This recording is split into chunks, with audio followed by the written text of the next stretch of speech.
Coming up on After the Whistle, District 6 high school baseball begins conference play. Plus, District 6 softball and lacrosse are in full swing. We'll bring you this week's games from around the area. And Penn State had quite a busy week with women's basketball, baseball, and lacrosse. All that and more coming up on After the Whistle.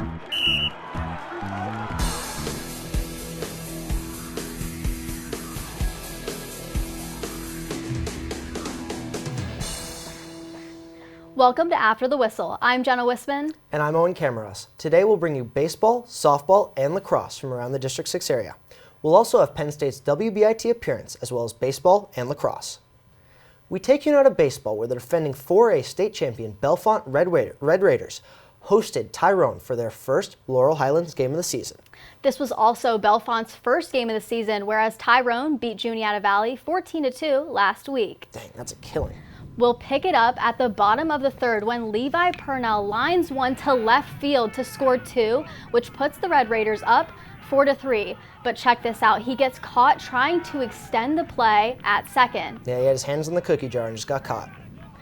It was a windy day at Governor's Park, and that helped Tyrone's Landon Hammer go deep to left field for the double, and check this out, he will drop the hammer. The next batter, Wyatt Cusson-Border, slices to right, which scores Hammer to tie it at 4 in the top of the fifth. Oh, look at that drop from, he might have even had him at home had he not dropped the ball there. Bellefonte up 6-4. Now with two runners on in the bottom of the sixth, and Cusson-Border tracks this towards right center, but then adjusts to make it a great falling catch to prevent any more damage. Top of the seventh now, the rally was on for Tyrone as Dylan Ewing drops one into shallow right to drive in one and tie it at 6. Still in the seventh, bases loaded now for the Golden Eagles, and Bellefonte's pitcher Parker Caparol, facing a full count, gets out of the jam to keep it tied. Red Raiders get the bases loaded, and Ethan Tamahachi drops one into center for the walk-off RBI, but there was some confusion if it was really over. Is it gonna happen? Wait for it. Here we go. And there's the celebration. Bellefonte edges out Tyrone 7-6 in a wild one. Bellefonte moves to 1-0 and gets the conference win, while Tyrone drops to 1-1. Dramatic way to start the season for the Red Raiders, who also won the Mountain Conference last year with an 11-3 record. Yeah, there were 22 combined hits in that one. That was really an offensive battle. Neither of those pitchers are going to be wanting to look at the film of this game. That's right, Owen. More District 6 foes battled it out on the baseball diamond. Right, Owen? Yes, Jenna. Hollidaysburg headed to Bald Eagle for the first conference matchup of the season. Fans bundled up as we take you out to this diamond. Bottom of the fourth, Ethan Karaginas flies out to deep left field to Gavin Burns. That would not be the last time that we call Gavin Burns' name. Fifth inning, Bald Eagle leads. Carson Kensinger makes it to second, but both teams, they're struggling to bring their runners home. And tempers, they would eventually boil over as Brady Steiner has a close call getting to first. He is ruled safe by the umpire. The coaches didn't like it. And things really heated up at the top of the sixth inning when Gavin Burns sends not one, not two, but all three Tigers packing. And that would lead to a huge momentum swing for the Golden Eagles as they scored 5 runs in the sixth inning. This one was courtesy of Cameron Watkins. The Tigers did have a great last stand, scoring 4 runs in the seventh, but ultimately fell to Bald Eagle, who starts their year off with a win. Bald Eagle comes out on top over Hollidaysburg with a final score of 6-5. Bald Eagle will bring the momentum of the win against Hollidaysburg into their game tonight. This will be their second game of the season. Bronwyn Liber is live from Huntington Area High School, where Bald Eagle Eagles are currently taking on the Huntington Bearcats. Bronwyn? Thanks, Jenna. Bald Eagle currently leads undefeated on the season, building off their PIAA championship from last year. However, that could all change here today as they face off against the Huntington Bearcats, who have Ryan Sheffield. Sheffield managed to get on the plate every single time he stepped up to bat in their last victory. We currently sit here in the third inning, in which the Bald Eagle is leading 2-0. We'll have to wait the remainder of the game to see if the Eagles can continue this lead in this hostile environment set by the Bearcats. Back to you guys at the studio. Thanks, Bronwyn. We now turn to a different kind of field. District 6 lacrosse at State College hosted Bishop McDevitt. The Crusaders are getting ready to face off against the Little Lions. Starting off this game is State College's captain, Cooper Brushwood.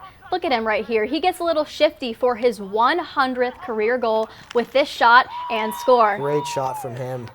And you may recognize these next two names from football season. Ty Salazar throws it out to Cooper Brushwood as he scores again to put State High up 11-3. Yeah, Salazar, just a true three-sport athlete. It's the third quarter now, the Little Lions pushing the pace, but a solid save here. Check out that save from Spencer Musty, denies any points on the board.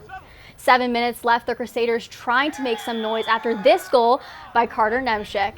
Ultimately, State College dominated this game with a 15-5 win against Bishop McDevitt. State High improves to 2-0 on the season and heads to Mechanicsburg to face the Wildcats on Thursday. For Bishop McDevitt, they fall to 2-2 and host Cumberland Valley on Thursday. Hey Jenna, any idea what the fastest growing high school sport in America is? I don't know, Owen, but if I had to guess, I'm going to go with pickleball. It's actually girls wrestling. Our reporter Savannah Wood has the inside scoop and she's going to let us know. Savannah, what can you tell us? Owen, Center County is a hotspot for the nation's fastest growing high school sport. Bald Eagle Area High School sanctioned girls wrestling as its own sport in July of 2021. They recognized two specific wrestlers who made school history this season and what is to come for them in the future. Eden Eveleth had a sports dream from a young age. I think I remember when I was like 7 thinking I wanted to wrestle, and my mom was like, "Oh, you're not wrestling guys." Fast forward to high school, Eden is now one of 4 girls wrestling for Bald Eagle, and she's part of history. This is the first year girls wrestling is sanctioned by the PIAA. From 0 teams nationally in 2020 to more than 180 today, it's the nation's fastest growing high school sport. You know, we still have people in this school district, that cringe about the whole girl thing, but now that they watch it and they see the intensity and the levels, they've started to change their attitude a little bit about it and say, wow, this is kind of amazing. Along with Bald Eagle, there are local teams in State College, Phillipsburg, Jersey Shore, and Central Mountain. After petitions and signs and fighting for the sport, wrestler Grace Stem helped push to bring girls wrestling to the next level, as Bald Eagle became the 12th team accepted by the PIAA. Eden and others are proud to be a part of it. Obviously, I would love to be there whenever it's like full teams and it's where the boys are at, but it's also really cool to be the one that started it up, If we were just going through it now, who knows, it could be another 5 years before it could have been sanctioned. Grace Cristani began wrestling just 2 years ago and grabbed a top 10 finish as the first PIAA state girls placer. I knew I pinned her as soon as the ref slapped the mat and motions are running. Everybody's crying. And once I got my hand raised, it's making history and couldn't ask for anything else. And whenever I was watching her match, I was sitting there, I was so anxious, I was just waiting for the pin, and then boom, I couldn't help but scream and yell and I felt so happy for her. Grace isn't the only one who made school history at Bald Eagle. Angelina Grebe won the girls' first district wrestling title this year. She'll wrestle again next fall. Well, I wanted to go to Penn State because of the curriculum they have, right? And I just sort of heard about Altoona having a new wrestling program that they sanctioned this year. And I was like, that's perfect. I'm still closer to home and I get the wrestling that I wanted. Maybe Penn State will even have their own, main campus will have their own girls wrestling team someday. Women's wrestling is an emerging collegiate sport too, and is on track to become a championship level sport by 2026, according to NCAA. I'm just really, really happy to see the women out there that are just building. Going to be something in 5-10 years from now. I think we're going to be looking back on this, and this is just the tip of the iceberg. Coach Hockenberry has been the boys' assistant wrestling coach for almost 30 years and plans to continue to grow girls' wrestling team at Bald Eagle. Hey guys, in my high school, they recently sanctioned girls wrestling. I wish we could go back so I was able to play when I was in high school. I know, it's awesome. I love that girls wrestling is really growing all around the country. My high school even just implemented a program. Yeah, my high school actually had it all 4 years I was in high school. Boys wrestling was why I didn't wrestle. We actually had a couple of state champions in California. It was really impressive performances. We honored them with a big parade and a celebration and everything. Wow. Thanks, Savannah. Coming up after the break, we'll show you highlights from the first ever WBIT tournament. Plus, we'll have highlights from Penn State men's baseball and women's lacrosse. But for now, here are some of the spring scores from around District 6.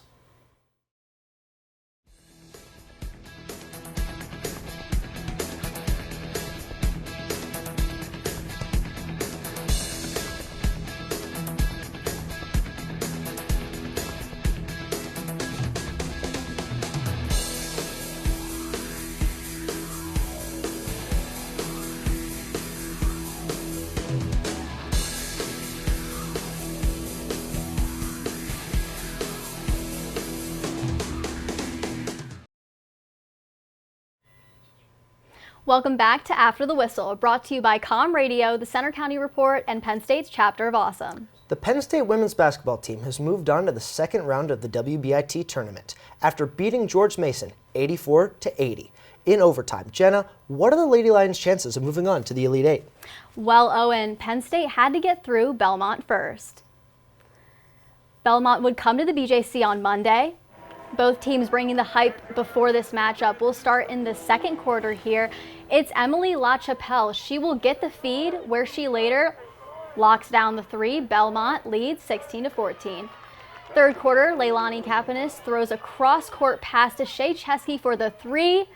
Penn State will then tie it at 32. Yeah, look at that swish from Shea Chesky, quickly getting back on defense, a real two-way player. It's the fourth quarter now in a tight game. Shot clock is winding down. It's McKenna Marisa. She makes the three. Nittany Lions lead by 7. When you need a killer shot, you go to McKenna Marisa. The next play, steal by Kapanis to Ashley Owusu, who gets the and one. Look at that. And that would be the icing on the cake. The Lady Lions would defeat Belmont by 8 points, showing that they are Elite 8 quality. They will move on and host Mississippi State later this week. We have some breaking news to start out today's show. Puff Johnson, you are a Nittany Lion. The former UNC guard Johnson announced his commitment to Penn State on Twitter within the hour. That clip was about a year ago when Puff Johnson first committed to Penn State from the transfer portal. And now the Moon Township native is staying put in Happy Valley. Johnson took to social media Tuesday night to announce that he is utilizing his COVID year with Mike Rhodes and the Nittany Lions. The 6'7" forward averaged north of 7 points per game in 20 appearances in his first year at Penn State. Johnson, originally a UNC Tar Heel for his first 3 seasons, was a team captain for the team and looks to add veteran leadership for 4 incoming freshmen. It's been a very chilly start to Penn State's baseball season as the team opened up Big Ten play this past weekend against Michigan. We'll start off with Friday's game. It's whiteout, and Nittany Lions fans, they're out in numbers. Bottom of the third, Bobby Marsh hits it up the middle. That scores Adam Cecere from second for Penn State. Cecere coming around there. Now he's going to tap home plate. The throw didn't even make it home.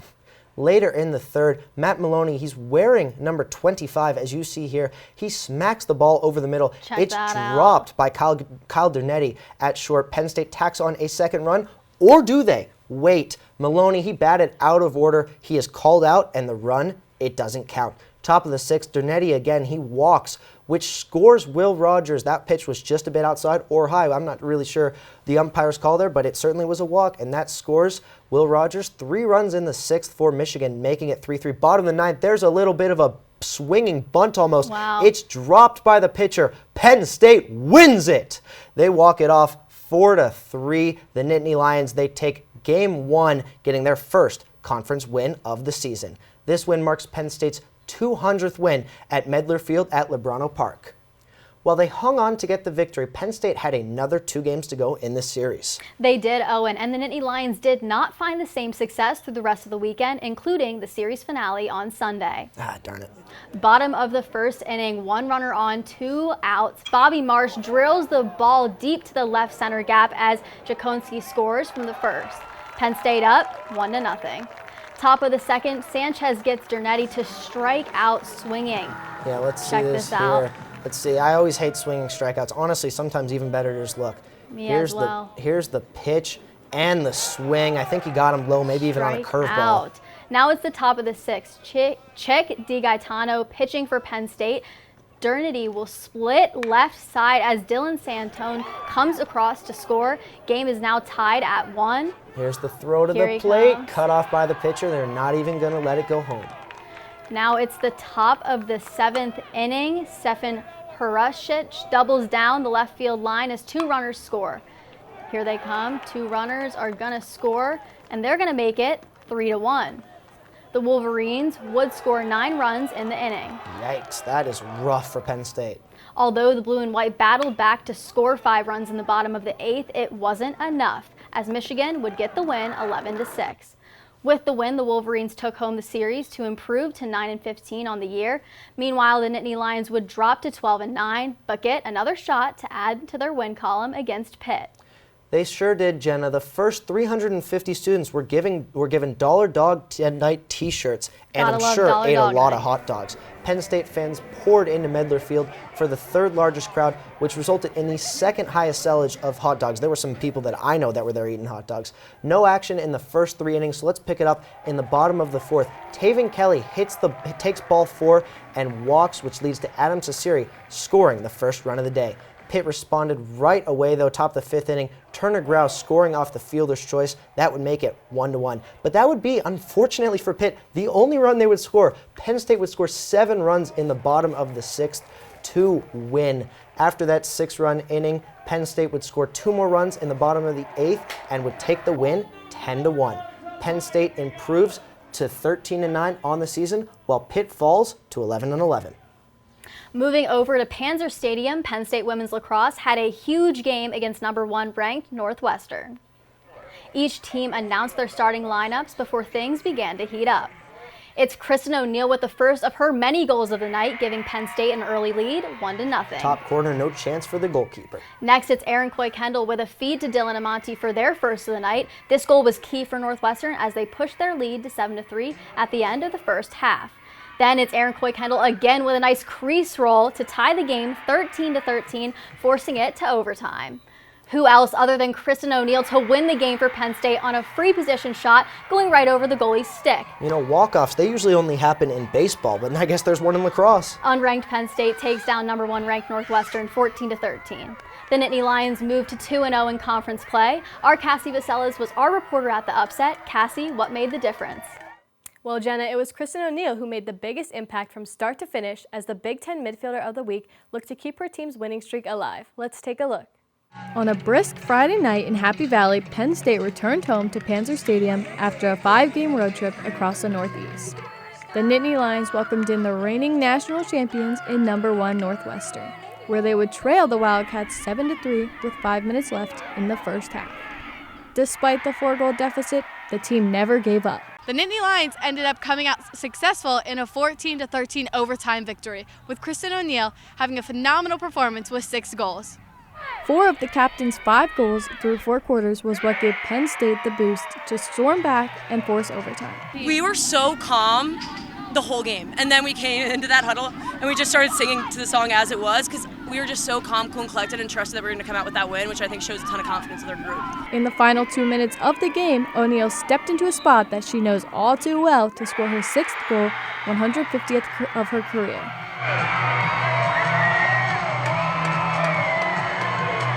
Not only was this a great performance and big win for the captain, but also for the program, as this was Penn State's first win over a number 1 ranked team since 2005. We honestly just focused on playing a full 60 minutes together.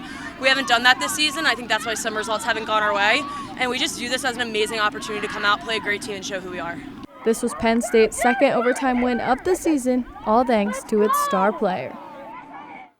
With just 5 games left, the Blue and White are back in the top 25 as it looks to continue to build its winning streak. For After the Whistle, I'm Cassie Vaselas. Now back to you guys at the desk.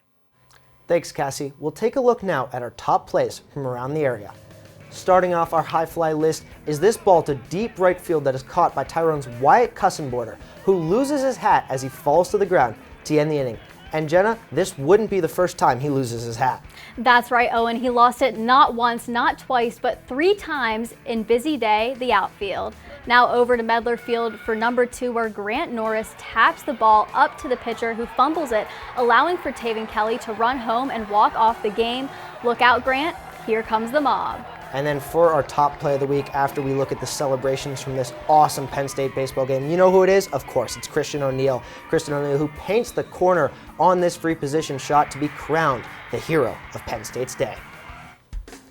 Absolutely, just a dominant performance from both Penn State and high school athletes. Some incredible individual winners, awards, incredible performances from this past week. Yeah, that's right, Owen. That's all from this week's edition of After the Whistle. Tune in next week for more coverage of District 6 and Penn State sports. I'm Jenna Wisman. And I'm Owen Camaros. For more updates about our show and our coverage of the games, follow us on Twitter and Instagram at ATWPSU. We'll see you here next week, right here on After the Whistle.